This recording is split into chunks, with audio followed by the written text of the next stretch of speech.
nerdy here, but yeah, it's a really good simple tool that allows you to draw patterns and shapes and so on, and you can apply different fonts.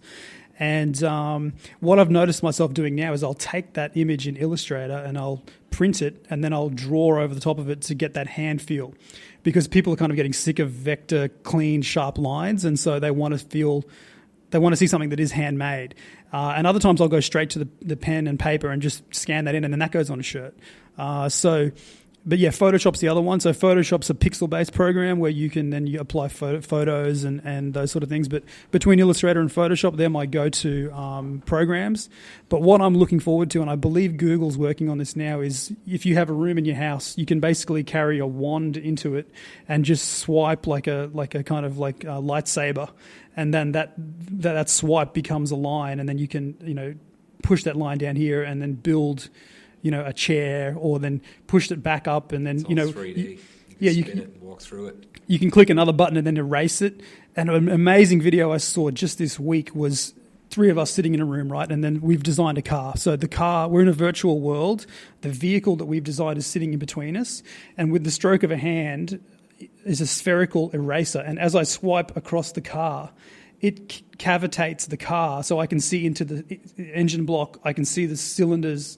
And then as I move that around as a sphere, like this sort of void shape moves through the car, so we can actually get an internal perspective of what it is. And you click a button, and then the whole car explodes into its components.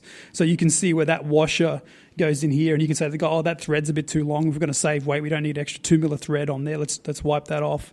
So you're building in a 3-dimensional world now that is completely. It's like in the old days, if you built a car, it was done with clay. Now it's going to move into the actual. I guess it's a virtual reality car, but then that same file is what is used to build the car. So because there's so much data on what a washer can do mechanically, and how much weight bearing the bearings can. Yeah, because there's data on all of these little things and stress points that they can just clunk these part numbers together. Wow. I think I saw that on the latest Red Bull this year. Red Bull Racing, their Formula One car. They used it, yes. For that video. Yeah, it must be the same software. And he's sitting in the car, Carlos. He's got this Formula One car, Danny Ricciardo, Aussie. Yep. And boom, the car explodes. Every single nut, bolt, and washer just. And it looks real. That's the scary bit. Is it actually? After a couple of minutes, you can sort of detect on the reflections and the shadows that it's not absolutely accurate. But it does. It has an amazing realness to it. Actually, I was going to say that software I think will be available to anyone off the cloud. So you're then, when you're using that, there is obviously a lot of software that goes into it. So you're using that cloud-based program to actually do it. So you don't actually need some expensive computer. You're just leveraging Amazon or Google's software. So any Joe who's sitting with no money, you could be in a hut in Papua New Guinea and build a space shuttle, and there's nothing stopping you other than your imagination. Have you read Stephen Pressfield's book, The War of Art? No. It's good because he says the same thing. I've given about 15, 20 copies of that book away. But he said there's a culture of just whinging about how unfair everything is amongst musicians, amongst all kinds of creators. They all feel like it's somebody else's fault because they haven't got a break. And he says, man, we got the internet sitting here. You have got access to making music, publishing books. You've got access to everything. There's no longer any middleman between you and your crowd. If you can put the work in and build a brand, and you've got the taste and the talent and the style and what it takes to create something that's unique to you, and then you push that, you can get out there and get seen by everyone. And you can step, measure, and correct and beta test and fix the things that are crap. You've just got to go for it, which is kind of what you do anyway. Well, yeah, I've got one brand recently that's worked with us. So just to give you a really quick example of what you've just said, it happening now in the real world. So this guy's come up with a brand. He doesn't need any money at all other than to once he's created the designs, he can then put his stuff online.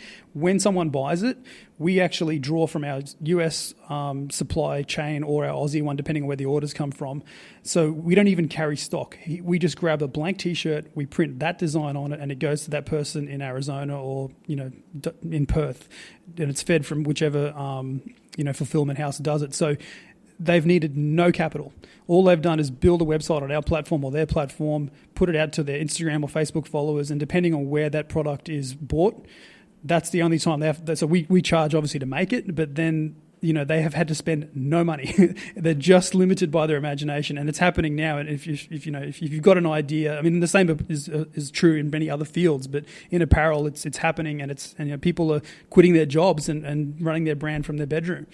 It's the same with books as well. I got a mate who he's an incredible writer. He writes for the magazine I write for, and he did heroin for about 10 years out in like Thailand. He went around the world to all the world's poorest cities and was junkie for years. And then he wrote a book about it called The Crooked Beat. His name's Drew Gates, and he's a beautiful writer, as good as anyone you've ever read. And the way he describes things is just phenomenal. But he does everything through print on demand. So you can just basically, if you like him, you can just go somewhere, dial his book in, and boom, they can print a book within 10 minutes, and you've got a hardcover just off the internet, just from a company that will cut and style it any size you want, and just make it and type size you want, and just make it the book you want. So that's the same thing, just on demand. It's never been a better time to come up with an idea and go for it than it is now. But you know what I like the most about it is that there's only certain kind of people that can. You may have that great idea. Yes, I'm going to be my own brand, and we're going to print by design or whatever. I find less and less people have the interest to do that for the rest of their life. It takes like I don't pick up a guitar at home, but I've done it my whole life. I just don't have the interest. But meanwhile, Pete, my mate, he plays it so much it's annoying. It's clear what he enjoys doing, but I like how that's a natural siphon that keeps guys like yourself endlessly doing it, and I think of you as an authority in the subject for that very reason. It's not like you're going to come and go, or we all know brands that pop up around here and then they fall apart because they didn't have one of the factors. Maybe they couldn't talk to the people right. They gave thousands to a website they didn't really need. They only had one design and then just didn't know how to convey to the next designer what they, fashions change and this and that. One thing can just take it down, and you need to be a bit of an all-terrain vehicle with any type of business, really, I think, and know your weaknesses and be prepared to actually take criticism. I think that's a big component of actually being a successful business, is knowing what you need to fix and talking to your customers and going, why didn't you buy anything this time, and listening to them like they're going to help you and take on board what they say. It sounds obvious, but it doesn't happen near enough. I was just going to say this in another book. There's two other books. One is The E-Myth, and that talks about how most people think that they have an idea and they're really good at the one thing they can do.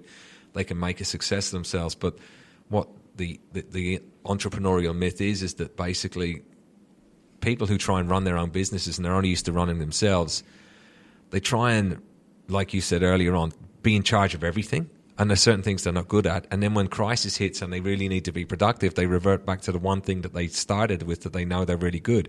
So if you're like a real estate agent and you got the job because you were good at knocking doors, when you should be making phone calls and closing listings, you just go out and run around knocking more doors because you know that's going to create another opportunity that might just happen automatically. And the other book I was going to talk about is Tari. This is my mate's dad wrote, Target Average Rate Index, and he talks about building a business. And he said, as you said, you have to, one thing can bring the whole thing down. And he says you have to imagine your business like a wheel. If one of those spokes on that wheel is shorter than the other, you're going to constantly be bouncing down the road until the whole bike falls apart.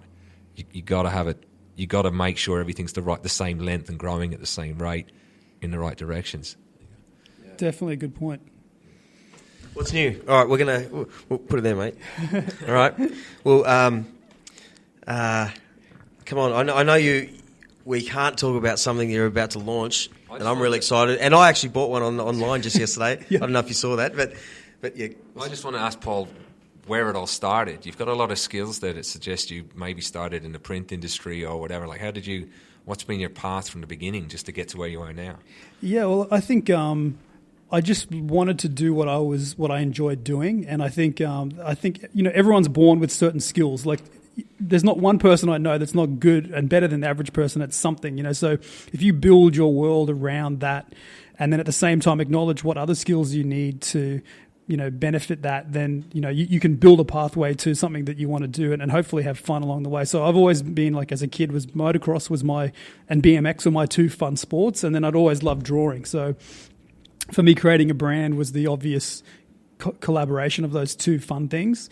And I guess, just imagining what you could make next, and like, oh man, it'd be cool if I made a shirt and someone else wanted to buy it, and then to see someone walking past you in the street who's wearing that shirt that you made, like, it's a really cool feeling, and you get addicted to it, and I suppose for me, like, I went through the regular sort of routes going through design college, and I remember I took a pay drop, actually. I had a first job at a motorcycle distributor, and then Morrison Media, which is a media company down here on the Gold Coast, they had Surfing Life and Freerider magazine and all these great magazines, and I thought, man, I would learn so much if I was in that environment, and so I actually took a pay drop to go there, but it was like getting a tertiary education that they paid me for. That's how I looked at it.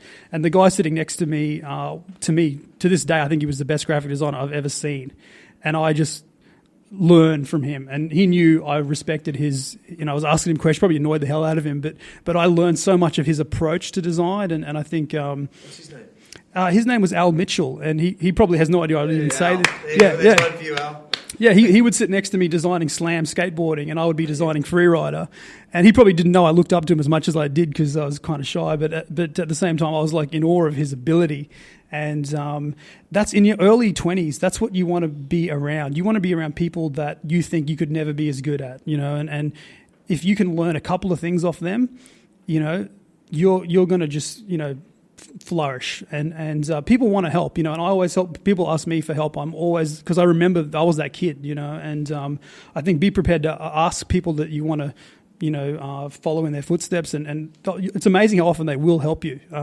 Steve Jobs wrote a letter to, was it Hewlett Packard? I think it was, and I can't remember the exact story, but like the fact that he did that and got an actual internship or something like that. Good thing to look up, but those are the sort of things that young kids need to do: is figure out what you want to do, and then find out the experts that are at it and go and ask them. Yeah, which no one does. Everyone sends an email for a resume.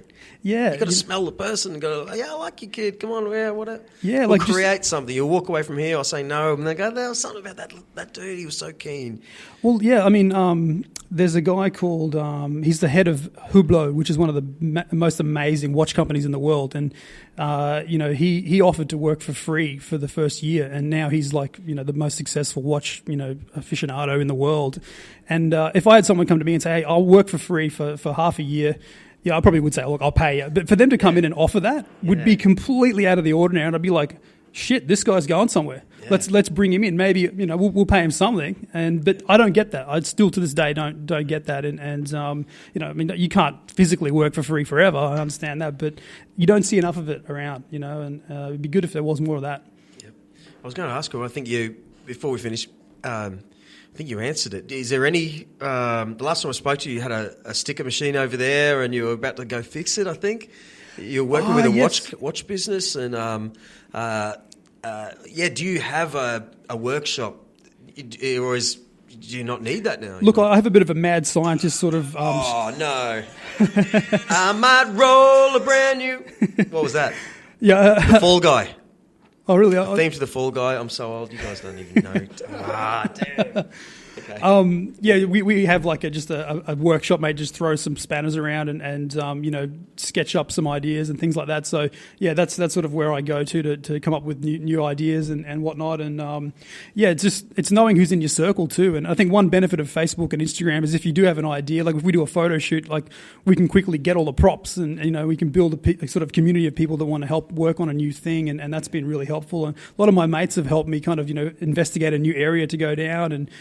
It's amazing what can happen in a day for an idea to go from an idea to an actual invention that's about to launch, So. Yeah, and create hype. Like it's just Instagram. Wow. You can create some of those photos just resonate again, with hundreds and hundreds of people. So for anyone to launch something tomorrow, like I know that you're about to do, it resonated with me. Like instantly, I liked every single bit of it, and I bought a T-shirt. I can't even tell you what the brand is yet, though. Well, but once you launch it, I'm going to launch it. I'll let someone know on the podcast that I'm